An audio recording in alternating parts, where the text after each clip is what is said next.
Okay,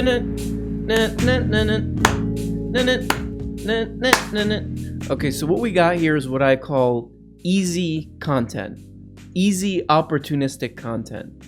With all due respect to the two human beings who are just trying to live their lives in this video, I recognize you as human beings, okay? But I will say that this interview and this hour and 40-something minutes long interview video is an open sewer of lazy thinking and bad ideas that I'm going to systematically destroy and crush and make a doo-doo and a pee-pee on in this video. Is that opportunistic because this is a big YouTube channel and I know that people will search for it and they might find it and I don't have a lot of followers, if you know what I mean? Yes, of course. But that doesn't mean that it's not important. It doesn't mean that I don't want to do it, okay? So thank you very much, and please, thank you. So George Floyd died, and all of a sudden you have these Black Lives Matter protests, and I'm like, maybe we can finally make a dent on racism. Maybe we can finally make a dent in police brutality. Let's rework this. Let's think this shit through. Yeah. Nope. And then chaos. And then all of a sudden it became like what we saw yesterday where they're breaking into Amazon Go in Seattle. And then people that didn't give a fuck about George Floyd or Black Lives Matter were just stealing shit. And then the police was letting them steal shit. Okay, I'm sorry. I'm very sorry to have to say this and burst the bubble here, but Joe Rogan is starting out here with some real dumb bullshit because he goes right into this thing of like, oh, like it's chaos, like chaos broke out. Like we could have calmly worked this out, but now these people out there are just doing chaos. 80% of these protests appeared to be peaceful, according to new research that contradicts the emphasis of the White House that they have often put on the instances of looting and rioting. So, whoops. Rogan is just kind of, I guess, towing the White House line for some reason on accident. I don't know. As of Tuesday, more than 900. This was done in June, I think. These studies were done. Maybe July, either June or July. I can't remember. As of Tuesday, more than 970 protests had taken place in about 400 cities and towns across the country, according to research conducted by the marketing firm Ipsos and teams from the University of Chicago and Oxford. Okay, so 20%. There's not 20% rioting. There's 20% are not nonviolent. So that means even less are rioting. The best kind of summary that I heard about this was from Cornell West. Cornell West said, look, if a video like that goes around of a police officer brutally murdering an unarmed guy, if that's circulated and then they tried to cover it up and then they tried to give him a lighter sentence, if all this stuff happened and people were just like, whatever, maybe we'll go carry around some signs. Maybe we'll just stay home. Whatever, we'll work at it. We'll just whatever. We'll be mellow about it. That would be weird. That would be bizarre, okay? And this is obvious. The reaction, there should be a strong reaction to this because that means people have a boundary for this kind of stuff. They're like, we don't like that. You don't do that. We don't like that kind of overstep. It should be a harsh, strong reaction, okay?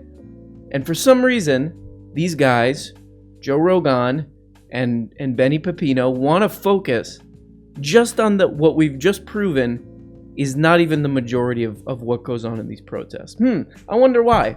Maybe it's because they don't agree with the protests at all. Interesting. These are mostly peaceful protests. First of all, mostly peaceful is the most, it's the most loosely defined, arbitrarily applied term in history. Well, O.J. Simpson was mostly peaceful that night. O.J. Simpson was mostly peaceful that night. I feel like somebody already showed him this. Somebody already corrected him on this statistic that the vast majority of these things are peaceful and a small portion of them are actually rioting. So he had kind of a prepared, canned line where he goes, well, O.J. Simpson was 80% peaceful the day he killed Nicole. Oh, whoa. So let's do the math. Let's walk through this. Okay? First of all, if you know anything about the O.J. Simpson trial and about O.J. Simpson, he was abusing Nicole nonstop. Probably 99% of the time they were together, he was abusing Nicole. So You might want to hit the books on the O.J. Simpson trial, first of all, okay? Is that the main thrust of my argument here? No. But you have to ask yourself, was O.J. Simpson a very diverse, vast group of people responding to what I just described, that the way Cornell West described it, something that people have no choice but to respond to? Is O.J. Simpson really representative of that? Somebody responding to a violent act from a police officer who almost got immunity in committing that crime? Is that at all comparable to a guy who abused and murdered his wife? So the crazy argument he's making here is that basically, so this vast group of protesters, vast majority are peaceful. They're like O.J. Simpson in this comparison. So all these people are like O.J. Simpson, right? Most of them are not bad. Just like O.J. Simpson, most of that day was not bad, not him doing bad things like murdering Nicole Brown Simpson. But when he murdered Nicole Brown Simpson, he went over into a violent, in his argument, of course, we already proved that he doesn't even know anything about O.J. Simpson. But when he did that, when he did the murder, he went from mostly peaceful, 80% peaceful, into now he's all violent. We can all agree O.J. Simpson, not a good guy. Not a good guy. No, bad, okay? But it's when he crossed that line that it invalidated O.J. Simpson entirely. So in other words, in this little game he's playing here, the whole thing is invalid. And this doesn't even take into account the fact that a lot of this violence is being escalated by the police who are responding to the protests and the riots or the more violent types of protesting. They're escalating the violence in a lot of cases, and we have video evidence of that. One of the things I talked about just a couple days ago was the guy in Portland who they caught on video. He's a Navy vet. This was a big viral video where these police dudes started whacking him with a baton because he was there, because he was responding to these videos of police kidnappings. And now more people are going to see that video and more, and we're already seeing that in Portland, that the crowds are getting bigger because of these videos. So the thing that these two chowderheads are blaming on the protesters are actually, in a lot of cases, being escalated and instigated by the very police they're defending. Unbelievable. I'm not going to try to go totally mean and say mean things, okay? But I'm going to say one mean thing here, okay? The O.J. Simpson line is like, it just makes me think of like a little 6-year-old like his parents are having like a get-together of other adults. And the 6-year-old is like wandering around and he's kind of barfing up lines from like Incredibles 2 or something to like impress the adults. And they're like, wow, that sounds like what you're saying sounds like something that someone wrote. And so when people are like, okay, well, we're going to look at police brutality, maybe we'll take a look at qualified immunity, maybe we'll take a look at police unions and the kind of restrictive covenants that they have with the cities and how we make sure that everybody knows who the bad cops are so they can't get hired at different places. Like, all those are solutions. But they quickly turn from, well, we don't want to talk about solutions. Solutions are a bad idea. What we need to do is we need to shout about everything we can possibly imagine all at once. And you know what? Instead, let's have a conversation about, like, was George Washington a bad guy? Let's have a conversation instead about, like, just completely defunding the police. We want to have, like, a responsible conversation about things that make sense. We'll talk about, like, what if we just got rid of the police? How about that? crazy is that discussion? That discussion, when people were really saying defund the police, I'm like, cooler heads will prevail. But they're going to realize. Okay, so blah, blah, blah, blah, blah, blah. There's like a false choice here of like, oh, we can talk about police unions and immunity and all this stuff. Or we could talk about defunding the police, and then he throws in George Washington in that. People are tearing down statues. Of course, it's obvious why. Just take the 2 minutes to look into it, you'll understand. It's pretty predictable, okay?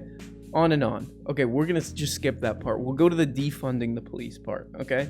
So this just strikes me as super, super lazy, and they're throwing this out at like, and even Joe Rogan is like, yeah, that's a crazy idea. It's a crazy idea, the defunding the police thing. Look, I'm not an expert on the police. Neither are these two goofuses, or this goofus here, where none of us are experts on policing, right? But we have access to information that's basically baby birded into our mouth. You know what baby birding is? It's like a mother bird barfs the food into the child bird's mouth. And we have that in the form of information about academics doing this research about police defunding, or really just investing in social programs or investing in things that are not policing, toward things that the police have been proven ineffective at. Dealing with homeless people, dealing with people with mental illness, dealing with poverty, dealing with sex workers, dealing with the war on drugs, on and on and on and on.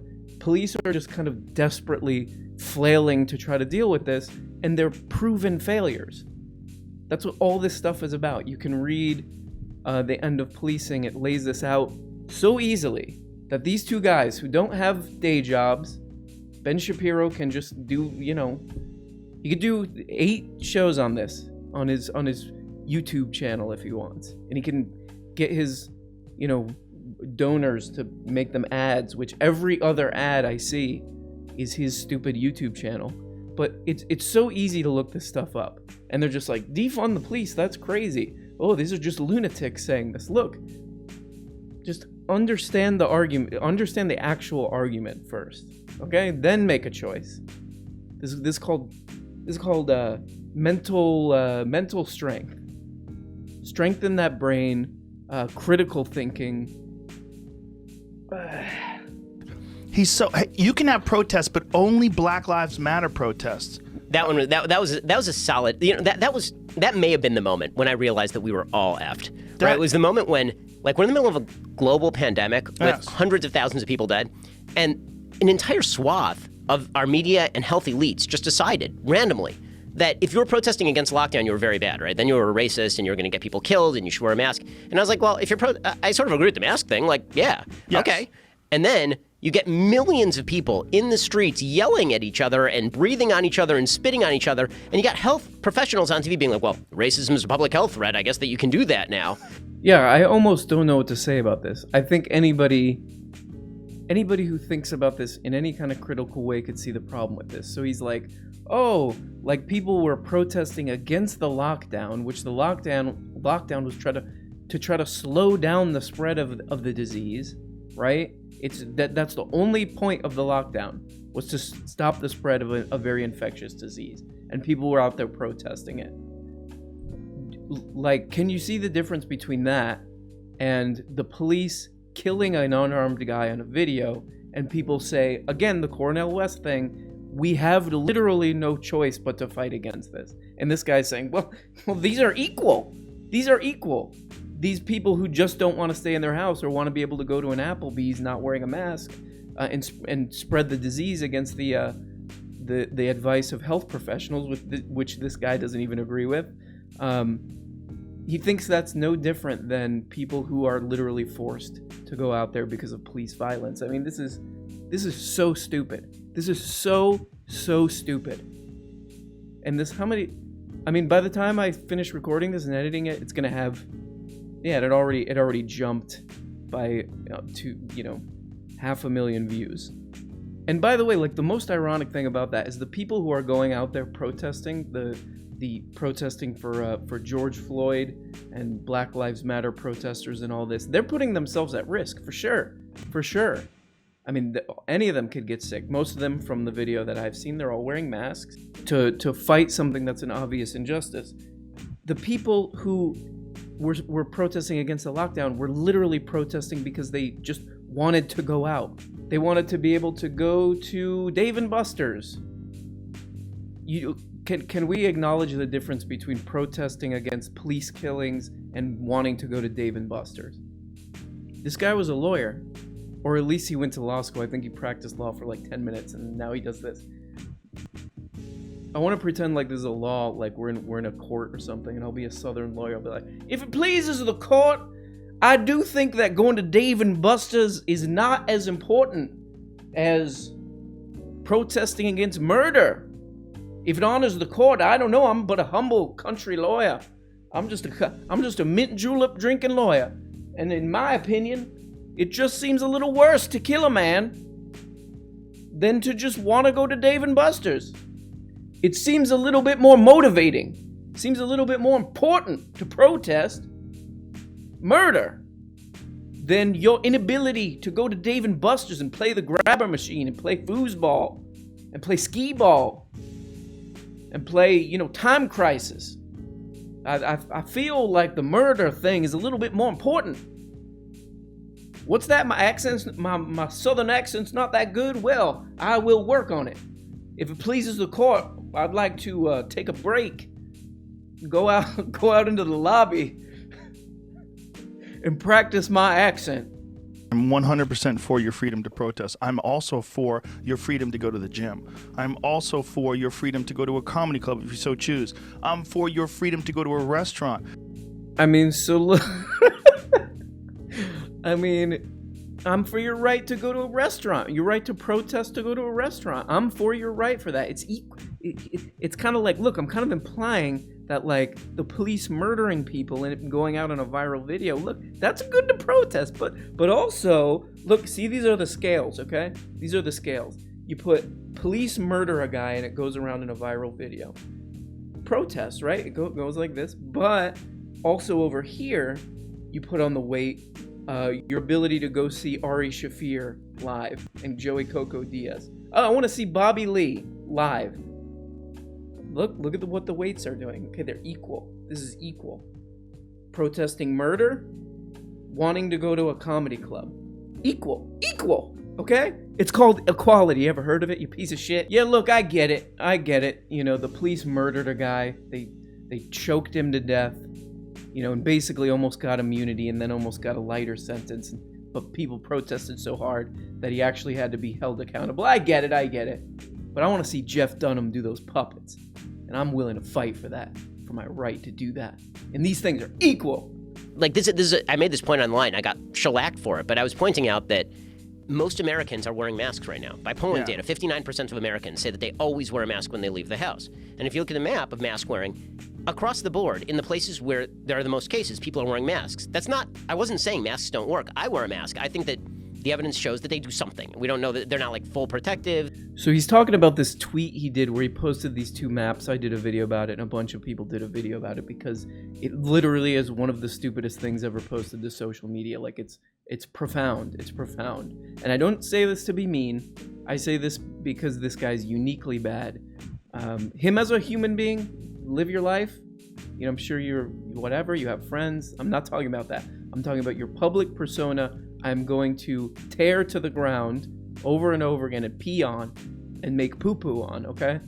But he posted this really, really just, it is one of the stupidest things ever posted to social media, where he posted two maps.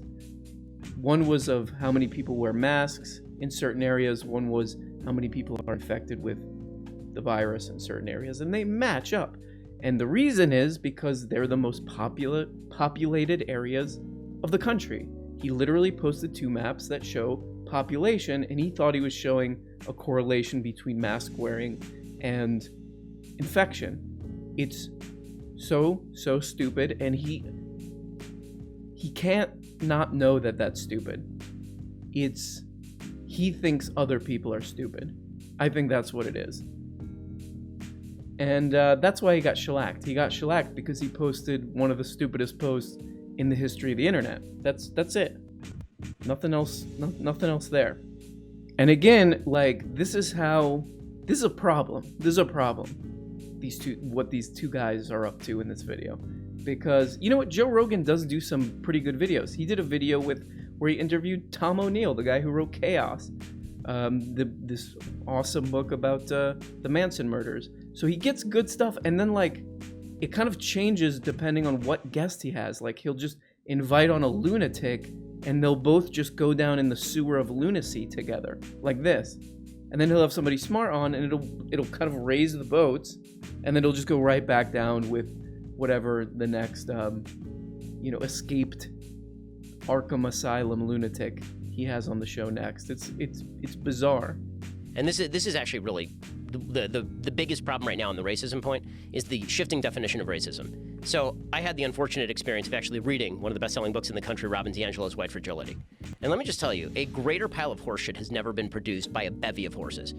So he goes on and on about white fragility here. He's like, look, This is crazy. This is crazy what these people. Anybody who doesn't agree with me is like kind of like white fragility. Look, no one likes that white fragility stuff. Not even the people who go through a program. The problem with that book, and I've read most of that book, is that it's a person who's trying to make money from big corporations that have diversity or have race relation issues. Like, she's trying to capitalize on something that's going on in a way that's not only not effective, but it's all due respect to her, okay? Go do what you got to do to make money or whatever, but it's something that's just not going to work, okay? It's a business. She's doing business. It's not even part of an ideology. She's just came up with a business idea. That's what white fragility is. So Robin DiAngelo and Ibram Kendi redefine racism to mean any societal structure that results in a racial inequality is itself racist. So any structure that results in a not exact proportion between whites and blacks. Does that make the NBA racist? Exactly. Okay, so I gotta point out that this is stupid too. They're talking about whether or not certain institutions are racist, okay? Complicated issue. And Joe says, well, if the NBA is mostly black, does that make the NBA racist?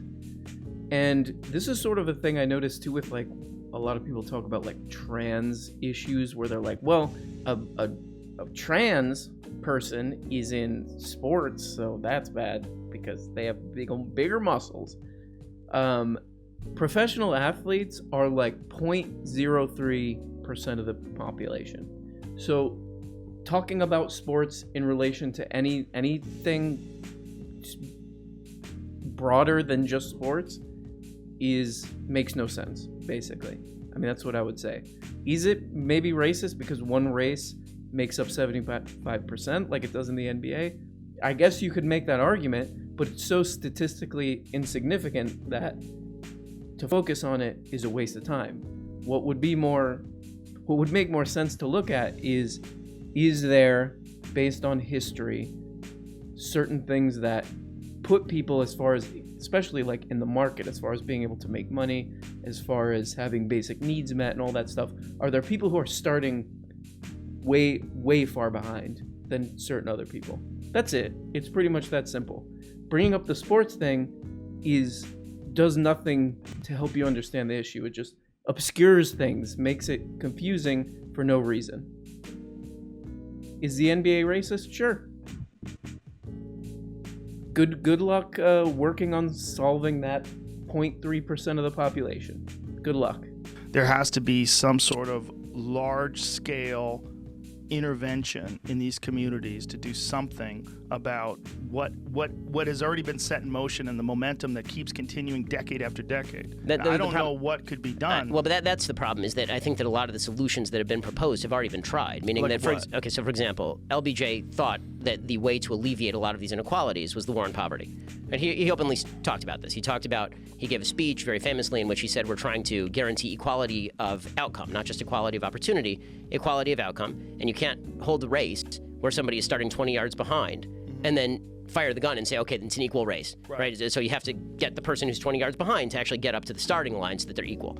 And so the idea was, we're going to fight this war on poverty and alleviate poverty largely through transfer payments and through the government taking a forcible step in favor of alleviating people's lives. We've now spent $22 trillion in the war on poverty, and we have about the same number of black Americans living under the poverty line as were living under the poverty line by the late 70s. Okay, so here's another one that looks like just a blatant, straight up blatant historical inaccuracy here. So first of all, he says LBJ said he wanted equality of outcome, which when people say this on YouTube or on the internet or whatever, what I think they are trying to get across is like, well, there are some people who don't want people who work harder to have more. They just want everybody to have the same, no matter how hard you work, which I don't know anybody who believes that.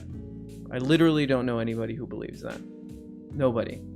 And he quotes, he says LBJ said he wanted equality of outcome. I could not find this anywhere. This might exist somewhere. So if you watch this and you know where he said this, send it to me. This is what I think he's talking about.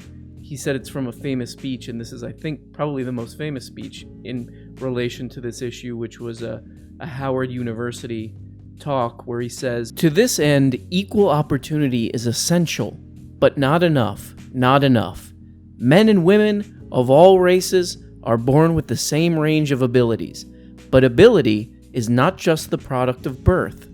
Ability is stretched or stunted by the family that you live with, and the neighborhood you live in, by the school you go to, and the poverty or richness of your surroundings. It is the product of 100 unseen forces playing upon the little infant, the child, and finally, the man." Now, if this is the passage he's talking about, he's twisted it and misinterpreted it so bad, because what this speech is, and again, probably a speechwriter wrote this for LBJ, okay? He's a politician. There's nothing that anybody could disagree with that. Anybody of sound mind could disagree with there. Of course, this is this guy, so the sound mind thing might not boop, boop, boop, boop. But read this for yourself. I'll put a link in the description. And I mean, millions of followers for this guy.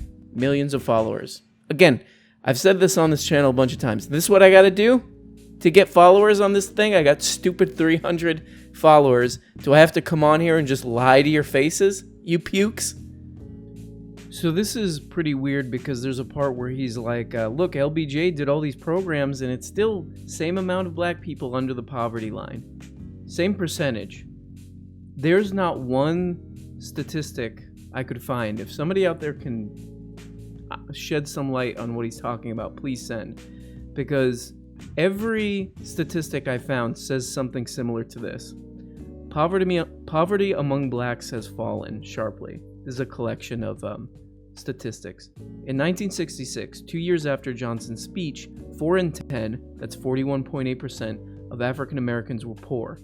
Blacks constituted nearly a third of all poor Americans. By 2012, poverty among African Americans had fallen to 27.2. So it went from 41.8 to 27.2 since 1966. And he's saying that the same number are poor. And as far as those programs working, just in general working, because I think what he's trying to paint a picture here of is like, this just stuff didn't work. LBJ did all this stuff and it was a failure. Well, check this out. Economic security programs cut poverty nearly in half over the last 50 years. These findings emerge from our analysis of Census Bureau data and historical SPM data produced by Columbia University research team. We use the Census Bureau's SPM data when available, and the Columbia SPM data for prior years. Poverty would be nearly twice as high if not for economic security programs. And look, I'm not going to go on and on because they get in even dumber territory. Even dumber, if that's possible, talking about Colin Kaepernick and all this crap that is long settled, and they're just going over the same dumb territory. But as far as this stuff, like the LBJ stuff, what I think about this is like, look, I'll be honest with you, like, I like working hard, I like making things, I like doing things, I like being active, I like trying to direct my own life and do things independently and make money and all this stuff. These kind of programs, these social programs that they're kind of claiming are just like, oh, they're just people just giving stuff and they're going to be lazy, and oh, you need to be personally responsible. And he goes into all this stuff about, I mean, like long debunk stuff about how, the reason that, there's more poverty in the black community has nothing to do with history, because of course, looking at that would be stupid. That would make no sense. Things just happen out of nowhere, and he'll say like culture is the problem. Where does culture come from? It's magic. Culture is magic, and people just have it, and it comes from nowhere, and that's what it is, and that's his explanation. But to go back to like my view on this stuff, like I like working hard. I think everybody thinks they work hard. Everybody has a goal and a vision for what they want to do. This kind of like, instead of, as a whole, as like a country or a community or whatever, spending money on things that don't make people's lives immediately better is stupid in a lot of ways. And if we can kind of make it so that people can live better lives and have more opportunities, like that's what this stuff is about. Especially with poverty, like I've read, there's so much interesting work and research done about how poverty, like in the modern world, affects people's brains and affects the way people think and how they make decisions and all this stuff. It doesn't come from nowhere, okay? So what's proven here is that it's a really good thing for society to do, and this is obvious, and that a bonehead like this guy probably knows it's true because he might be stupid. I kind of believe, or I get the impression that he's not stupid and he just thinks his viewers are stupid. But I think he knows that the whole point of these programs is to keep people from falling below a point where there's really no coming back, and to lift the tide so that everybody has a chance to do what they want. And it should be more. It should be more. Like the floor should be higher. Everybody knows this. Everybody thinks this. This is why there's such high approval ratings for things like everybody should have healthcare and stuff like that. It's obvious. This stuff is obvious. But we get into these stupid sort of just dull, fuzzy arguments that make everybody dumber and make the conversation stupider. That's what I kind of think about this. How do you fix Baltimore? How do you fix Detroit? How do you fix the south side of Chicago? Okay, so here's the unpopular view, but it happens to be empirically correct. The first thing you have to do is you have to load the place with police. Oh, actually, this might be one of the weirder parts of the video. And maybe this guy's just a troll. That's probably it. This dude's just like, I'll say stupid stuff, and it'll get a little buzz. I'll get a little reaction. I'll get little clicks by saying stupid stuff.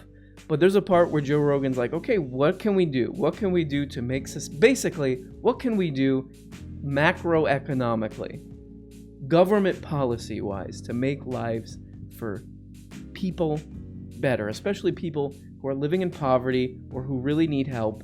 How can we make things better? And this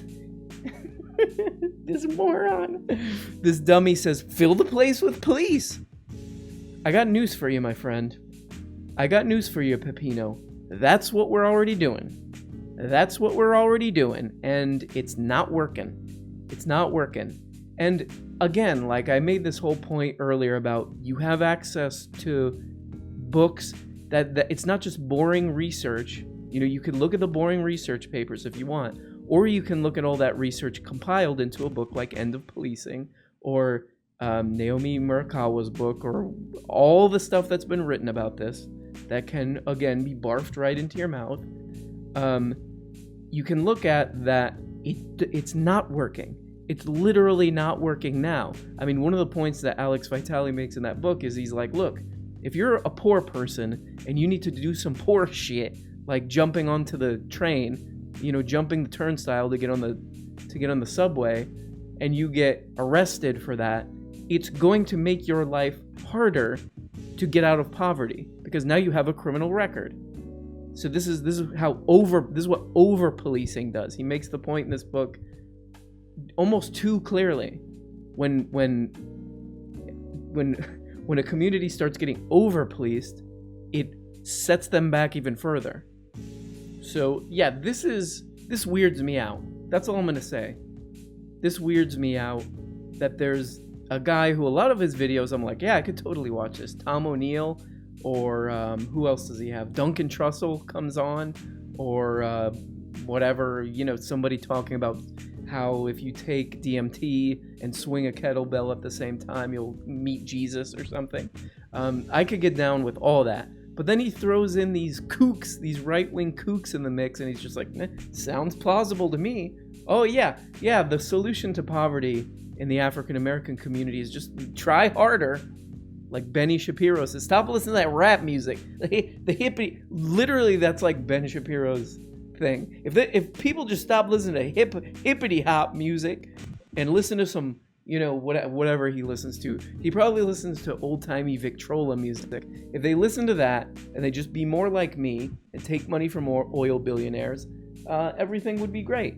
What about that? What about that culture? Right? Like, what about that criminal culture? How do we solve that culture problem, Ben, of people just saying things that they think the fracking billionaires who give them millions of dollars to start their website want them to say? What about that culture? Does that seem like a cultural problem to you? What an idiot. I'm out of here. Peace. For much more content,